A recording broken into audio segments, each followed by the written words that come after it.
हुआ तो थर थर कांपने लगा। उसने कहा, कहाँ है तेरा भगवान? उस समय बैसाख का महीना था, शुक्ल पक्ष और चतुर्दशी तिथि थी। गोधूल बेला थी, नदी था ना रात्रि थी। एकदम थर थर थर थर कांप रहा था, मारे क्रोध में चला था मारने के लिए। गदा से कहा कि अपने बच्चे की हत्या कोई अपने से नहीं करता है, लेकिन किसी के मारने से तू मरने वाला नहीं, अब मैं ही तुझे मार डालता हूँ। वो मारने के क्रम में गया और एक खंभा उस स्तंभ पर, खंभे पर बड़ी जोर से मारा और इतना अट्टहास हुआ कि धड़ धड़ धड़ धड़ धड़ धड़ धड़ धड़ धड़ धड़ होने लगी, इतना आवाज हुआ। देखते ही देखते उग्रम वीरम महाविष्णु ज्वलंतम सर्वतोमुखम, एक भीषण आवाज, गर्दन धड़ धड़ धड़ धड़ धड़ धड़ धड़ धड़, बोल नरसिंह भगवान की।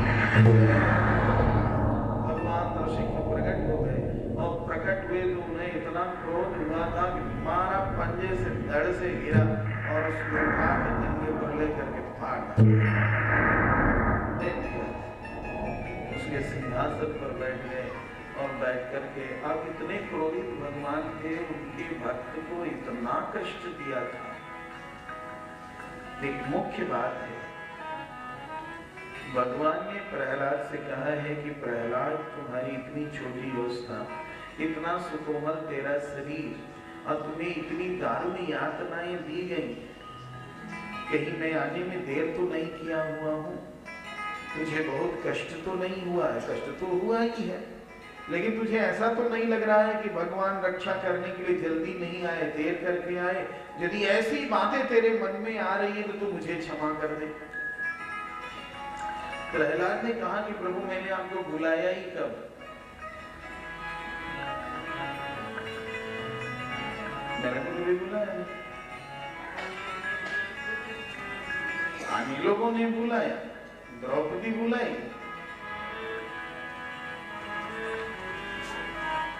गंज बुलाया, लेकिन मैंने कब बुलाया आपको? प्रहलाद कह रहा है, देखो समझने की बात है, और मैं बुलाता भी क्यों? किसी के घर में आग लग जाए तो घर थोड़े ही चिल्लाता है, बचाओ बचाओ मेरी रक्षा करो। घर जल रहा है तो मालिक को चिंता है कि मेरा घर जल रहा है। तो प्रहलाद तो सर्वतो भावेन आपका शरणापन्न है, आपके श्री चरणारविंदों का दास है।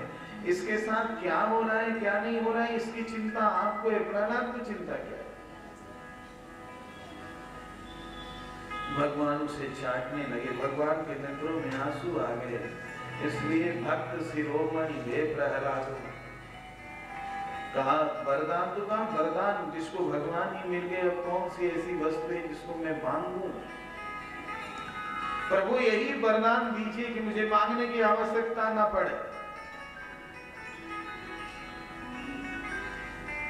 ऐसा वरदान आपके चरणारविंदों का ही आश्रय बना है। कहीं कहीं कथा ये आई है कि उसने दूसरा वरदान मांगा है। कहा क्या वरदान मांगा है? तो प्रहलाद ने कहा है, प्रभु ये सामने जो लाश पड़ी है, ये लाश मेरे बाप की है। इन्होंने जो कुछ भी अत्याचार किया है, मोटी बुद्धि होने की वजह से, उग्र बुद्धि होने की वजह से, आसुरी वृत्ति होने की वजह से इन्होंने ऐसा किया है। हे नाथ, ये जैसे भी रहे हैं, चूंकि मेरे पिता हैं, इसलिए मैं आपसे प्रार्थना करता हूं कि इन्हें क्षमा कर दिया जाए। श्री सुखदेव जी कहते हैं कि राजन, माता पिता का दोष देखना ये पुत्र का धर्म नहीं है। प्रहलाद के पिता ने प्रहलाद को जितना कष्ट दिया है, उतना कष्ट दुनिया में कोई किसी को दे नहीं सकता है। इसके बावजूद भी अपने पिता के लिए उसने क्षमा याचना की। पिता कैसे भी हो, माँ कैसे भी हो, माँ बाप का दोष देखना ये पुत्र का धर्म नहीं है। सास कैसी भी हो, ससुर कैसे भी हो, सास ससुर का दोष देखना ये बहू का काम नहीं है। जो आज पुत्र है 10 वर्षों के बाद उसकी शादी हो जाएगी, अब उसका पुत्र हो जाएगा। तो जो अपने पिता के साथ जैसा व्यवहार किया है, तो उसका पुत्र जब होगा तो वह पिता हो जाएगा, उससे कई गुना ज्यादा उसके साथ वो व्यवहार करने लगेगा और कष्ट भुगतना पड़ जाएगा। आज जो बहू है कुछ दिनों में वो सासू हो जाएगी। यदि अपनी सासू की वो सेवा नहीं कर रही तो उसकी बहू उसे देख रही, उसका बदला उससे निकालने लगेगी, निकलने लगेगा। ये बातें सबको समझ में आ रही है? नहीं आ रही तुम लोग? बाल गोपाल भगवान की जय। इसलिए माता पिता का कभी दोष निरूपण नहीं करना चाहिए। ऐसी बातें उन्होंने कही है। फिर भगवान ने प्रहलाद का अभिषेक किया है और भगवान ऋषि वहां से अंतर्धान हो गए। इन्होंने उनका अर्धदैविक संस्कार किया है। इसके बाद त्रिपुर दहन की कथा है और आगे चारों वर्णों का धर्म निरूपण किया हुआ है। ब्राह्मण, क्षत्रिय, वैश्य, शूद्र को कैसे रहना चाहिए, उनका धर्म क्या है, ब्रह्मचारी, गृहस्थ, वानप्रस्थ, सन्यासी को किस तरह से जीवन जीना चाहिए, क्या इस धर्म का निरूपण किया गया है। बाल गोपाल भगवान की जय। आगे की कथा में कहते हैं कि राजन, भगवान कभी विषम नहीं हो सकते। असुर के घर में ही पैदा हुए थे प्रहलाद। प्रहलाद पर जैसी ठाकुर जी की कृपा हुई है वैसी कृपा किसी पर हो नहीं सकती है। इसलिए भगवान तो सभी के हैं, केवल मनुष्य देवताओं के ही भगवान नहीं है, भगवान असुरों के भी हैं, भगवान तो यहाँ तक कि पशुओं के भी हैं। आगे वो कथा कहते हैं कि त्रिकूट पर्वत, क्षीर समुद्र के समीप एक पर्वत था जिसका नाम था त्रिकूट, और उस त्रिकूट पर्वत पर बड़ा ही सुंदर एक सरोवर था। बाल गोपाल भगवान की। त्रिकूट पर्वत की तराई में एक सुंदर उद्यान था जिसका नाम था ऋतुमान। तस्चिद्रोण्यां भगवतो वरुणस्य महात्मनः उद्यानं ऋतुमन्नाम आक्रीडं सुरयोषिताम्। उस उद्यान में फल फूल लगे हुए थे, उसमें एक सरोवर था। एक गजराज हाथी अपने परिवार के साथ भ्रमण करने के लिए गया हुआ था और बड़ी कड़ी धूप हुई थी।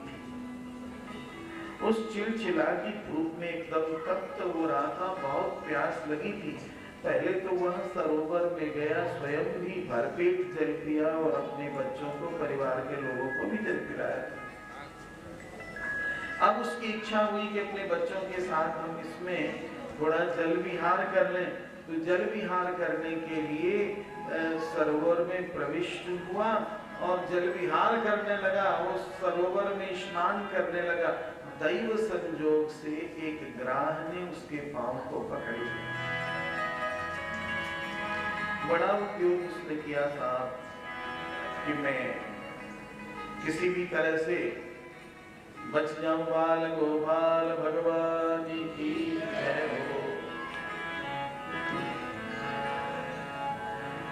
जब उसके परिवार के लोगों ने देखा कि गजराज बुरी तरह फंस चुका है तो चित्कार करने लगे, लेकिन कोई सफलता उन्हें हासिल नहीं हुई। अंततोगत्वा वो चले गए।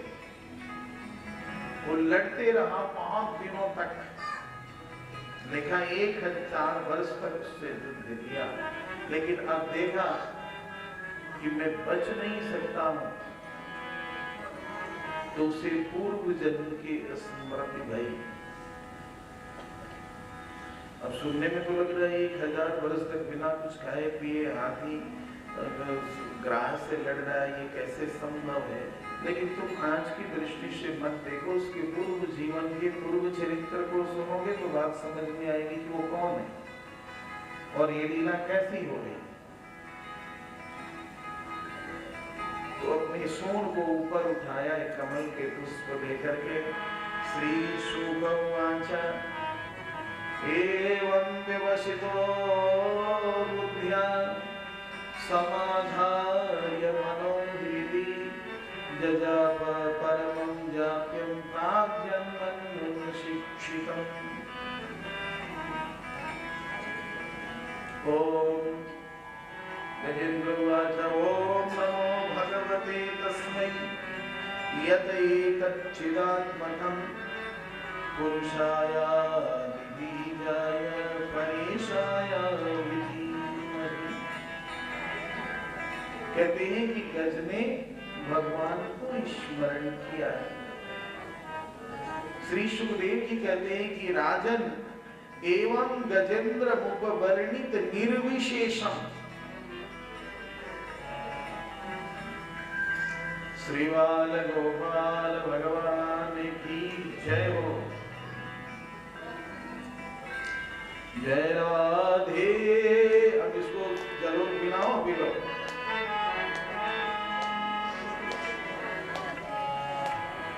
जय राधे श्री राधे राधे राधे प्रिया प्रिया। जय राधे श्री राधे राधे राधे प्रिया प्रिया।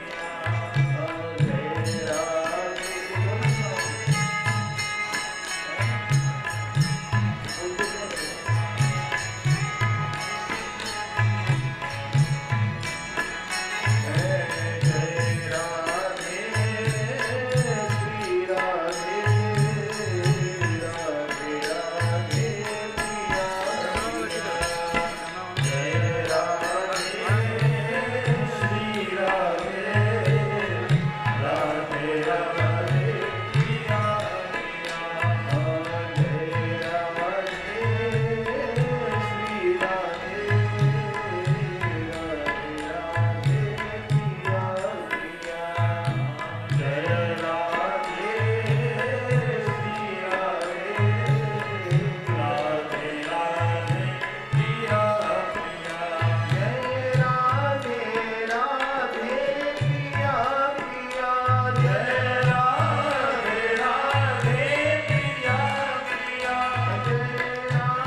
जब उस गजने का तस्मै नमः परेशाय ब्रह्मणेऽनंत शक्तये अरूपाय रूपाय नमयाश्चर्यकर्मणे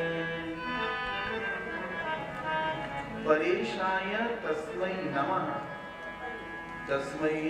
परेशाय ब्रह्मणे तस्मै नमः अनंत शक्तये तस्मै नमः अरूपाय तस्मै नमः गुरुरूपाय तस्मै नमः आश्चर्य कर्मणे तस्मै नमः एवं गजेंद्र मुपवर्णित निर्विशेषम। कहते कि राजन गजेंद्र ने निर्विशेष ब्रह्म को पुकारा था, किंतु भगवान कृष्ण ही सविशेष ब्रह्म है और वही निर्विशेष ब्रह्म है, वही नारायण है। एवं गजेंद्र मुपवर्णित निर्विशेषम ब्रह्मादयो विविध लिंग भेदाभिमानाः नैते यदोप शिशुपुर निखिलात्मकत्व तत्राखिलामरमयो हरिराविराशित। देखते ही देखते भगवान वहां प्रकट हो गए। भगवान गरुड़ जी पर आरूढ़ थे। जब उन्होंने आर्त गज को देखा कि अपने शोण में कमल का पुष्प लेकर के नारायणाखिल गुरो भगवान नमस्ते ऐसा कह रहा है, तो भगवान गरुड़ जी पर से कूद पड़े। यहाँ तक कि अपनी चरण पादुका को ही छोड़ दिए, दौड़ करके गए और गजेंद्र के सूंड को जैसे ही पकड़ने के लिए भगवान उद्यत हुए, गजेंद्र ने जो पुष्प लिया था भगवान श्री कृष्ण के श्री चरणारविंदों में समर्पित कर दिया। हे गोविंद राख शरण अब तो जीवन हारे। नारायणाखिल गुरो भगवन नमस्ते। अखिल ब्रह्मांड के गुरु भगवान नारायण आपके दिव्य श्री चरणारविंदों में यह गज नमस्कार कर रहा है। पुष्प को चढ़ाया तो पत्रम पुष्पम फलम तोयम, एक फूल ही यथेष्ट है, काफी है। भगवान उसके सूंड को पकड़ करके बाहर निकाले। साथ में ग्राह आया, चक्र चलाया, ग्राह का सिर धड़ हो गया था और उसका प्राण निकल करके भगवान के श्री चरणारविंदों के माध्यम से श्री वैकुंठ को चला गया था। इसके बाद गज ने बड़ी प्रार्थना की है कि ये गज शरीर के लिए मैंने आपको नहीं पुकारा है, समय से गज भी भगवत धाम को श्री वैकुंठ को प्राप्त किया। कथावाचक लोग कहते हैं कि ग्राह की मुक्ति पहले हो गई, गज भगवान का भक्त था, उसकी मुक्ति बाद में हुई। इसकी वजह क्या है, इसका कारण क्या है? तो ग्राह ने गज को पकड़ा था। गज भगवान का भक्त था और भक्त के चरणों को पकड़ने से भगवान जल्दी मुक्त कर देते हैं। गज को भगवान ने पकड़ा है और गज के चरणों को ग्राह ने पकड़ा है। भक्त के चरणारविंदों में रहने से जल्दी मंगल हो जाता है, इसलिए भगवान ने पहले ग्राह का उद्धार किया, इसके बाद गज का उद्धार किया। आगे की कथा में कहते हैं कि महाराज देखो, कभी कभी होता क्या है, बड़े बड़े लोगों से भी कभी कभी साधारण सी गलती हो जाती है। अब वह साधारण सी गलती भयंकर रूप धारण कर लेती है। तब इसके पूर्व में भगवान का वैकुंठ अवतार हुआ है, इसके बाद अजित अवतार हुआ है। पांचवें मनु का नाम था रैवत और ये चतुर्थ मनु तामस के सगे भाई थे। इनके पुत्र थे अर्जुन, बलि और भीम। ये कथा कहने के पूर्व उन्होंने कहा है कि भगवान कृपा करके हमको बता, संक्षेप में सुनते जाओ, सारी कथाएं कहनी है। ये गज कौन था, ग्राह कौन था, इसकी पूर्व जन्म की स्मृति की बात आती है। ये पूर्व जन्म में कौन था जो पूर्व जन्म की शेष स्मृति हुई है? तो श्री सुखदेव जी महाराज ने कथा सुनाई है कि पूर्व जन्म में यह इंद्रद्युम्न नामक राजा था और मलयाचल की तलहटी में तपस्या कर रहा था। उसके गुरु थे अगस्त ऋषि। अगस्त ऋषि पधारे हुए थे। उन्होंने देखा कि राजपाट छोड़ करके किसी अन्य राजा की नियुक्ति किए बगैर ही ये साधु की तरह घूम रहा है और तपस्या कर रहा है। राजा का धर्म है राज्य का पालन करना, तो राज्य में तहस नहस हो रहा है और यहाँ ये बाबा बना बैठा है और हमारे अहंकार में फूले नहीं समा रहा है कि मुझसे योग्य कोई नहीं। भगवान तो कहा तुम हाथी हो जाओ। किंतु राजन, महात्मा का अभिशाप भी वरदान हो जाता है। अगस्त ऋषि का अभिशाप हुआ हाथी बनने के लिए और उसके लिए भगवान पधारे और भगवान के इस वर्ष से वह मुक्त हो गया है। दूसरी बात, जो गज को पकड़ा है ग्राह, यह ग्राह हुहु नाम का गंधर्व था। शास्त्र की मर्यादा है कि कभी किसी से मजाक नहीं करना चाहिए और अपने बड़ों से तो करता ही नहीं। अपने बड़ों से तो मजाक करने का प्रश्न ही नहीं। लेकिन एक दिन उसने मजाक किया था। उन्होंने पूछा, प्रभु कब मजाक किया था, किससे मजाक किया था? तो कहने लगे कि एक सरोवर में देवल ऋषि स्नान कर रहे थे। कुहू को भी मन में इच्छा हुई कि मैं भी स्नान करूं, तो स्नान करने लगा। स्त्रियां इधर कपड़े धो रही थी नहाकर। देवल ऋषि ने हुहू को देखा नहीं। हुहू गंधर्व था, गंधर्व एक देवता कहते हैं।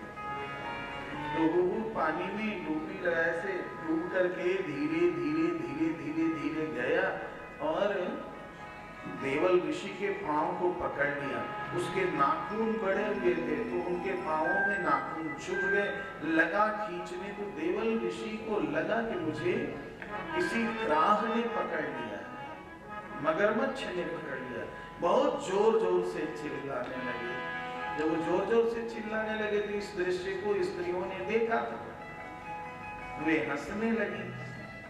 जब वे हंसने लगी तो बाहर निकला वो, और यह भी हंसने लगा।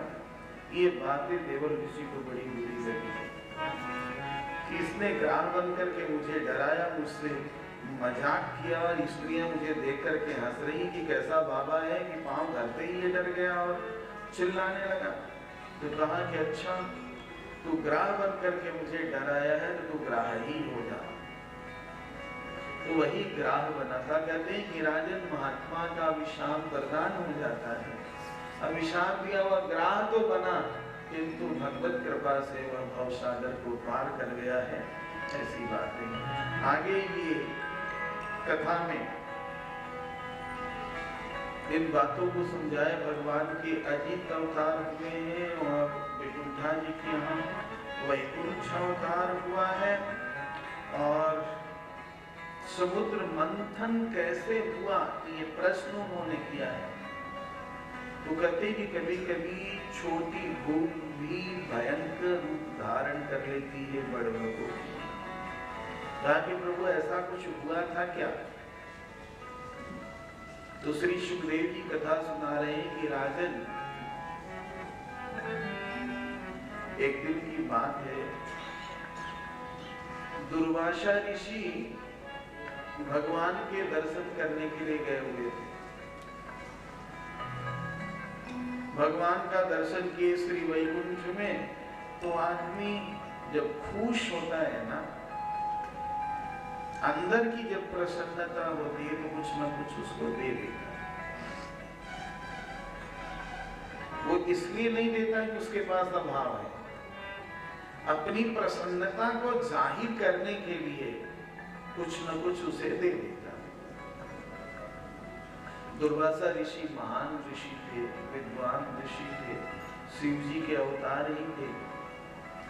दुर्वासा ऋषि जब भगवान के दर्शनों के लिए गए, साष्टांग प्रणाम किया तो भगवान बहुत खुश हुए, और खुश होकर के गले में पारिजात पुष्प की माला पहने थे, निकाल करके दुर्वासा ऋषि के गले में डाली। दुर्वासा जी साष्टांग प्रणाम करके आ रहे थे। राजन इधर देवताओं के राजा इंद्र ऐरावत पर बैठ करके जा रहे थे। अब शिष्टाचार, बस कोई महात्मा सामने पड़े तो प्रणाम तो करना ही चाहिए। देवराज इंद्र के मन में घमंड तो है ही है कि मैं देवताओं का राजा हूँ, स्वर्ग का मालिक हूँ, लेकिन शिष्टाचार भी तो एक चीज है ना। दुर्वासा ऋषि को देखे तो ऐरावत से उतर कर उन्हें प्रणाम किए। अब ये बहुत बड़ा आदमी है, देवताओं का राजा है, महान देवता है, देवराज इंद्र है, प्रणाम कर रहा है, तो ये प्रसन्न हुए। और जब आदमी प्रसन्न होता है तो प्रसन्नता में क्या दे देगा ये कहा नहीं जा सकता। इसी का नाम है आनंद। आनंद जब होगा तो संसार की विस्मृति हो जाएगी, संकोच मिट जाएगा। आनंदित हुए, आह्लादित होकर गले में जो पारिजात पुष्प की माला पहने थे भगवान की प्रसादी, वो गले से निकाल करके देवराज इंद्र के गले में डाल दी। अब देवराज इंद्र की सोच, देवराज इंद्र सोचने लगे कि दुर्वासा ऋषि ने माला पहनाकर मुझसे कुछ लेने के लिए उद्योग किया है। अरे ऋषि है, ब्राह्मण है, माला वाला पहनाया है कि कुछ मिलेगा जजमान से।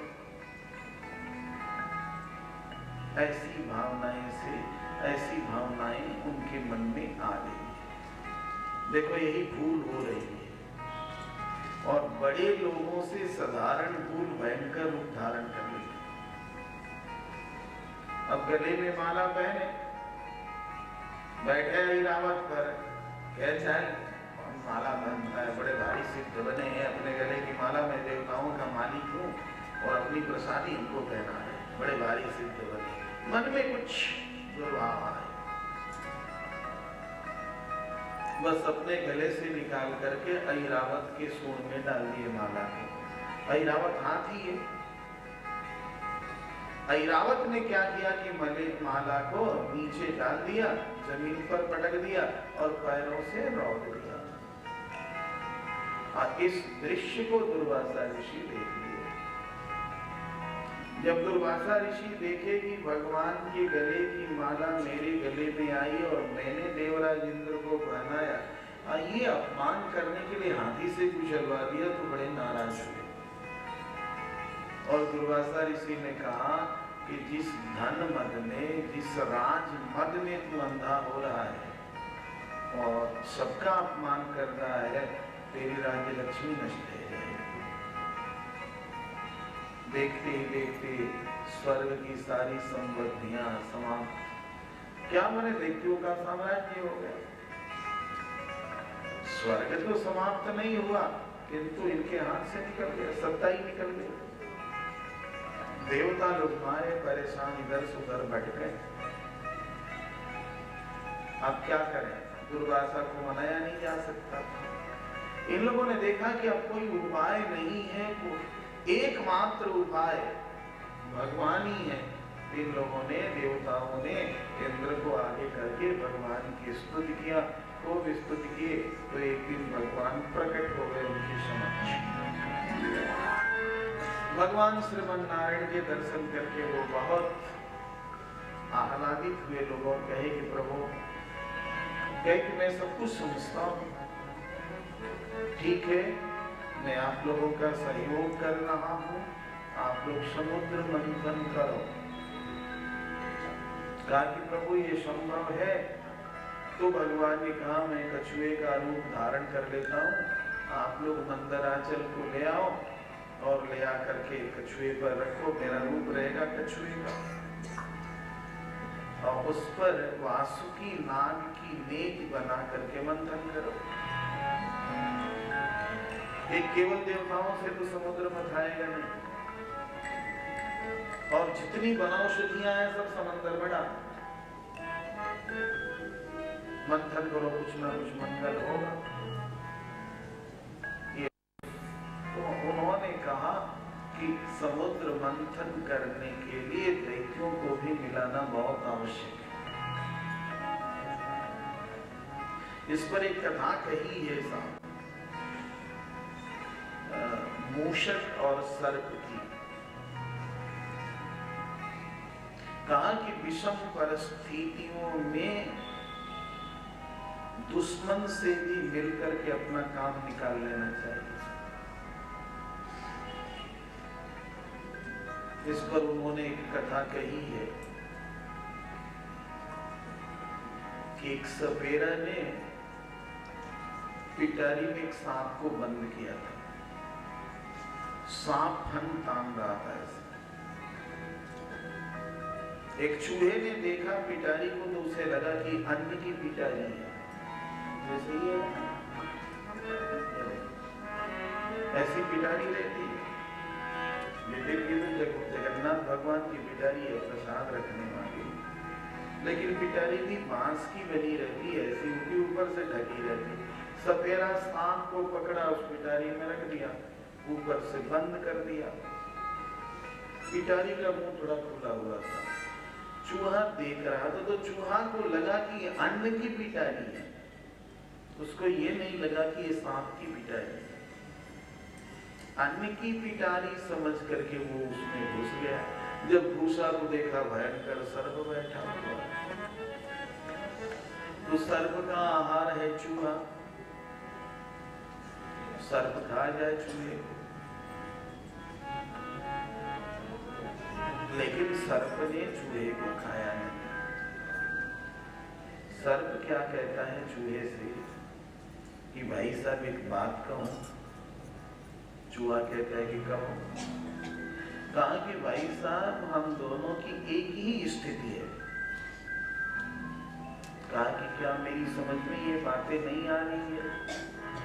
तो कहता है सर्प कि जिस परिस्थिति में मैं हूं उसी परिस्थिति में आप हो, तो हमारी तुम्हारी एक ही परिस्थिति है, तुम दोनों दोस्त हो गए ना। कहा कि हाँ, कैसे समझाओ हमारी तुम्हारी परिस्थिति जैसी कैसी है? कहा कि सपेरे ने मुझे पकड़ लिया है और मुझे बंदी बना लिया है। तो मैं तो बंद हूं, मेरे साथ वो क्या सलूक करेगा ये सपेरे पर निर्भर करता है। और तुम पिटारी में दैव संजोग से आ गए हो, सर्प का आहार मूषक है, चूहा है। तो मैं भी विपत्ति में हूं और तुम भी विपत्ति में हो। फिर भी मैं आपके साथ धोखा नहीं कर रहा हूं, आपको खा नहीं रहा हूं। कहा कि क्यों नहीं खा रहे हो? कहा कि हम दोनों ही विपत्ति से छूट सकते हैं। आप मुझे विपत्ति से बचा सकते हैं और मैं आपको विपत्ति से बचा सकता हूं। कहा कि कैसे? कहा कि आपके पास एक अस्त्र शस्त्र बने, आपके पास एक ऐसा गुण है कि इस पिटारी को आप काट सकते हैं। चूहा ने कहा हाँ अभी काट देता हूं। कहा कि बस पिटारी को काटिए। पिटारी को काटिएगा तो जो सपेरे के चंगुल में मैं फंसा मैं भी भाग जाऊंगा, और मेरे चंगुल में आप फंसे हैं तो आप भी भाग जाएंगे। चूहा ने कहा अच्छी बात है। चूहे ने पिटारी को काट दिया। काटने के बाद सर्प उसमें से निकला, सबसे पहले चूहे को खा लिया और खा करके वहां से भाग खड़ा।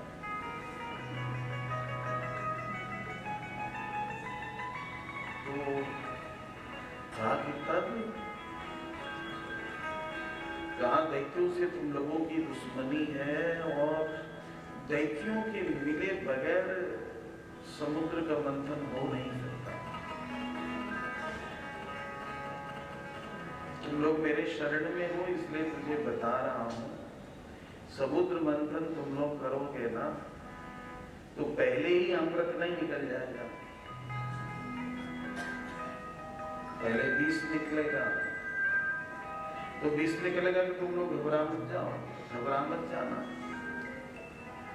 यदि विष निकल जाए मंथन करने पर तो विष देख करके तुम्हें घबरा नहीं जाना है। यदि तुम घबरा जाओगे तो तुम अमृत को प्राप्त नहीं कर पाओगे। तुमने व्यापार किया तो आवश्यक नहीं है कि तुमने पूंजी लगाई, व्यापार किया तो तत्काल ही माल मिल जाए। कभी उतार भी देखना पड़ सकता है, लेकिन उतार देख करके यदि तुम घबरा जाओगे कि अरे राम राम वो रही सही भी गई, तो फिर जो है चढ़ाव नहीं देख पाओगे।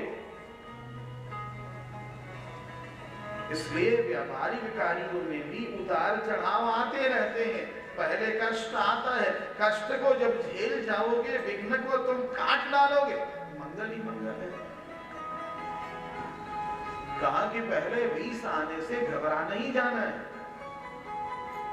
अच्छे कार्यों में विघ्न आते हैं, बस उसको सह जाना है, फिर तो अमृत तुम्हें प्राप्त हो ही जाए। अब क्या ठीक है? देवराज इंद्र महाराजा बलि के पास गए।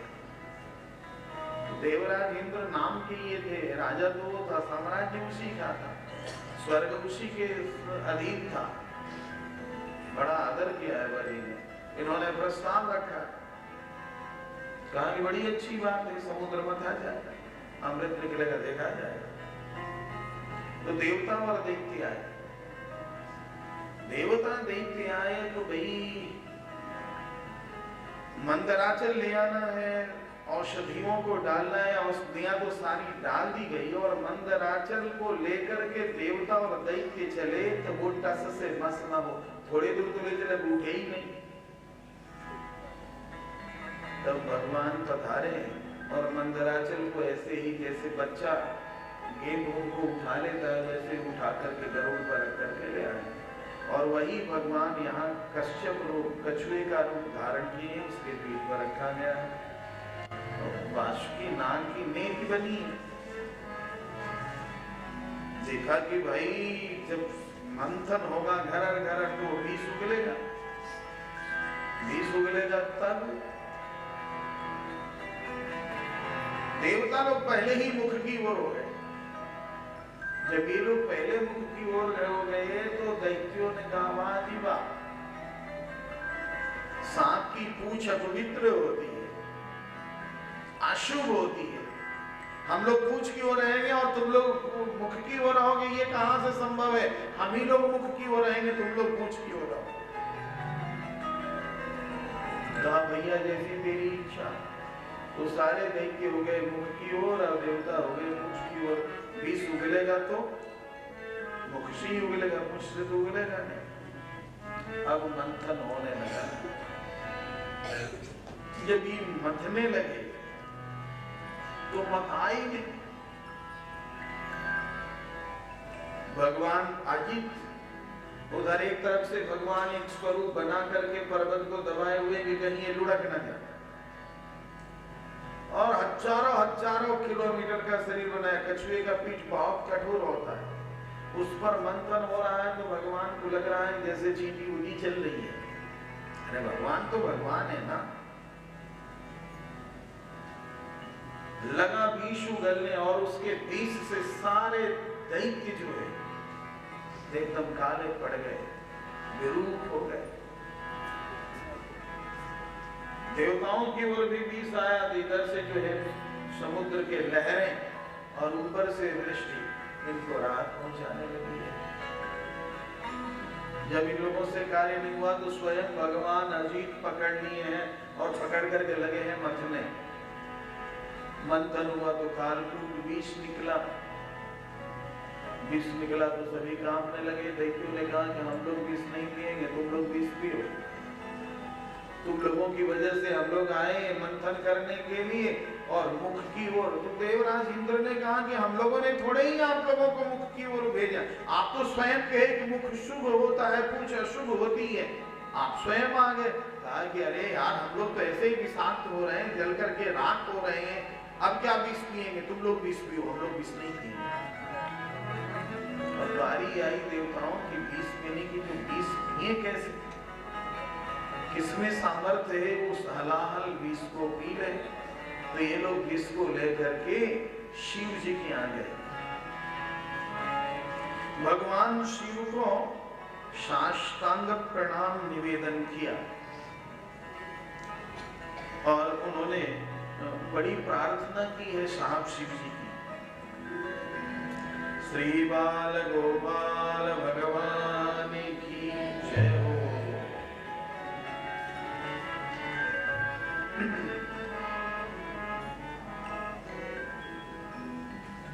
मुखानि पंचोपनिषदस्तवेश, मुखानि पंचोपनिषदस्तवेश, यैस्त्रिंशदष्टोत्तरमन्त्रवर्गः, यत्तच्छिवाख्यं परमार्थतत्त्वं देवस्वयं ज्योतिरवस्ति तस्ते।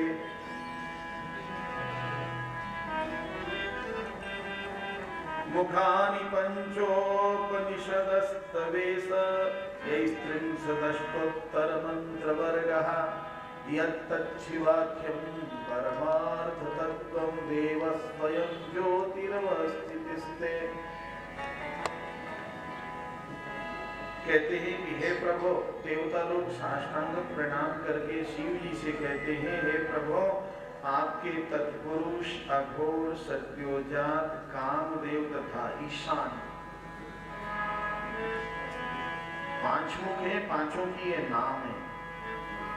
उन्हीं से 38 मंत्र निकले हैं। जब आप समस्त प्रपंच से रहित होते हैं तभी आपको शिव कहा जाता है। हम लोग आपके शरण में आए हैं, आप रक्षा कीजिए। उन्होंने सती जी से कहा कि स्वयं विष पी करके भी दूसरों को अमृत पिलाना यह शास्त्र है। सती जी भी प्रसन्न हो गई और शिव जी इस तरह से अपने हाथ को कर्तव्य किए और करके उसमें विष को ले लिया। ततः करतली कृत्य व्यापिहालाहलम विषम अभक्षयन् महादेवः कृपया भूतभावनः। जब शिव जी विष को पीने लगे तो उन्हें लगा कि मेरे हृदय में तो ठाकुर जी विराजमान हैं। यदि विष अंदर गया ठाकुर जी पर बढ़ेगा तो सारा ब्रह्मांड ही भस्म हो जाएगा। तो तो शिव जी अपने कंठ में ही विष को रख दिए। जब विष कंठ में रख लिए तो शिव जी का वर्ण श्वेत है, वहां जाकर के वह नीला हो गया और शिव जी का नाम पड़ा नीलकंठ। जो स्वयं विष पीकर के भी अन्य को अमृत पिला दे उसको शिव कहे। अब वहां से आए, इसके बाद कामधेनु गाय निकली है जो ब्रह्मवादी महर्षियों को दी गई है। श्वेत रंग का उच्च श्रवा नामक घोड़ा निकला जो दैत्यराज बलि को प्राप्त हुआ है। 4 दांतों वाला ऐरावत हाथी निकला जो देवराज इंद्र को प्राप्त भया है। कौस्तुभ मणि मिली जो भगवान अजित को समर्पित की गई है। कल्प वृक्ष स्वर्ग में पहुंचाया गया। अप्सराएं स्वर्ग के निवासियों को दी गई। इसके बाद लक्ष्मी जी प्रकट हुई। लक्ष्मी जी प्रकट होते ही तत्काल भगवान के वक्षस्थल में विराज गई। वारुणी को दैत्यों ने ले लिया है। इसके बाद धन्वंतरी जी अमृत कलश लेकर के निकले। अमृत कलश को देखा है दैत्यों ने तो झपट लिए। इधर हाहाकार मचा है। दैत्य आपस में अमृत बांटने और पीने के क्रम में लगे हुए हैं। इधर देवता लोग भगवान से प्रार्थना करने लगे, प्रभु अब क्या होगा। तब भगवान मोहिनी स्वरूप धारण करके ऐसी सुंदर नारी बने, ऐसी सुंदर नारी बने की दृष्टि दैत्यों की दृष्टि उधर ही चली गई और भगवान मोहिनी बने हुए हैं। भगवान से ही प्रार्थना किया है कि तुम ही पिला दो हम लोगों का अमृत। भगवान सब देवताओं को अमृत पिलाए। बीच में राहु बैठा था, पी लिया। बाद में पता चला उसका सिर धड़, केतु राहु हो गया, नीचे वाला धड़ हो गया केतु, ऊपर वाला हो गया राहु। अमृत जब इन लोगों ने पढ़ा तो देवताओं ने संग्राम किया, युद्ध किया, देवासुर संग्राम हुआ। देवासुर संग्राम में बलि मारे गए दैत्यों के राजा। फिर शुक्राचार्य जी ने अमृत संजीवनी विद्या से, मृत संजीवनी विद्या से उन्हें पुनर्जीवित कर दिया और पुनः युद्ध हुआ। और उस युद्ध में सभी देवता लोग पराजित हो गए और स्वर्ग पर अधिकार दैत्यराज बलि का हो गया। इधर मोहिनी स्वरूप का दर्शन श्री शिव जी ने, महादेव जी ने किया है। अदिति जी परेशान हुई हैं। कहते हैं कि राजन कश्यप ऋषि की जो पत्नियां थी, सबसे बड़ी थी अदिति, उसके बाद थी दिति, उनके बाद थी कद्रु और उससे छोटी थी विनिता। अदिति के पुत्र आदित्य कहलाए, दिति के पुत्र दैत्य कहलाए, कद्रु के पुत्र शर्व कहलाए और विनिता के पुत्र अरुण और गरुड़ कहलाए। आदिति जी को कश्यप ऋषि ने पयोव्रत का उपदेश किया। भगवान श्रीमन नारायण की आराधना है पयोव्रत। उन्होंने पयोव्रत का पालन किया है, जिससे प्रसन्न होकर के भगवान आदिति जी के गर्भ से भाद्र महीना शुक्ल पक्ष द्वादशी तिथि मध्याह्न काल और श्रवण नक्षत्र में प्रकट हुए। बोल श्री वामन भगवान की जय। और भगवान वहां से ब्रह्मचारी के पहले शंख चक्र गदा पद्म माला से विभूषित होकर दर्शन दिया है। इसके बाद ब्रह्मचारी का स्वरूप धारण किए हैं। उनका उपनयन संस्कार भया है और उपनयन संस्कार होने के बाद साक्षात उस भिक्षा पात्र में उमा जी ने भिक्षा दान दिया है। दंड पलाश लेकर के यज्ञ कर रहे थे महाराजा बलि भृगु क्षेत्र में, जहां पर नर्मदा समंदर से मिली है, वहां पर भृगुकक्ष संघ के। देखो वामन भगवान का अवतार, वामनाश्रम कहते हैं बक्सर को। श्री वाल्मीकि रामायण में आया है, एस पूर्वाश्रमो राम वामनस्य महात्मनः। जो आज का बक्सर है ना, इसका पहले नाम था व्याघ्रसर। व्याघ्रसर से हुआ बाघसर। व्याघ्र माने बाघ, व्याघ्रसर, बाघसर। और भोजपुरी आदमी बघसर कहते हैं आज भी। बघसर से बगसर। और जब फिरंगी आए तो ग का क उच्चारण करके उन्होंने कर दिया बक्सर। ब्रिटिश वाले आए BVX से यार कर दिया उसको, लेकिन वह व्याघ्रसर है। कभी उसका नाम था सिद्धाश्रम, वामनाश्रम। वहीं पर वामन भगवान का अवतार हुआ था। वामन भगवान वहां से बलि की यज्ञशाला की ओर पधारे, जिसलिए बक्सर का बहुत भारी महत्व है साहब। विश्वामित्र महामुनि ज्ञानी बस ही विपिन शुभ आश्रम जानी। श्री बाल गोपाल भगवान की जय हो। देखो वामन भगवान की झांकी आ रही है, आप दर्शन कर लो, आगे की कथा होगी। गोविंद मेरो है, गोपाल मेरो है, गोविंद मेरो है, गोपाल मेरो है,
छतरी हाथ लेके कमंडल साथ लेके चले आना प्रभु जी चले आना। कभी राम बन के कभी राम बन के चले आना प्रभु जी चले आना।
चले आना